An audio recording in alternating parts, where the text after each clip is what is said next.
There is a growing interest in the relationship between hypertension and cognitive impairment. It's right because in the last years we have the evidence that hypertension is modifying the structure of the brain arteries, particularly the small vessel brain arteries. And through this mechanism, neurons are affected. And then a very early cognitive decline may be detected using the correct test to detect this very early change in our cognition capacity.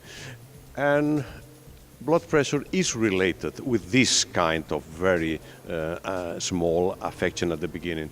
But if hypertension is not controlled, the disease progresses. So over time, this cognitive decline is increasing and increasing, and at the end, we can observe patients with dementia.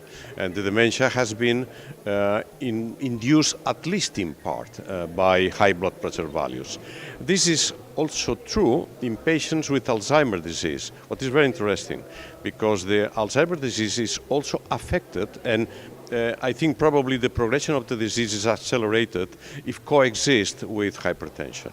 I think this opens very important perspectives for the future, because if we are able to at least to control this associated risk factor for dementia, we can improve a lot the capacity of the cognition in general in the populations at very late stages.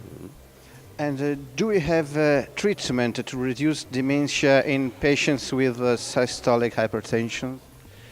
Well, we don't have specific treatments to improve dementia once dementia is produced.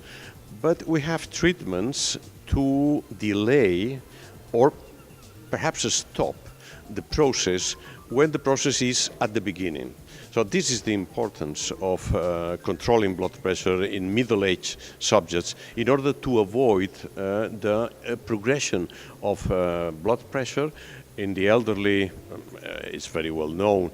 Systolic hypertension, isolated systolic hypertension is very common among elderly people related to stiffness of the arteries. If we are able to delay this process or stop this process, we can prevent dementia.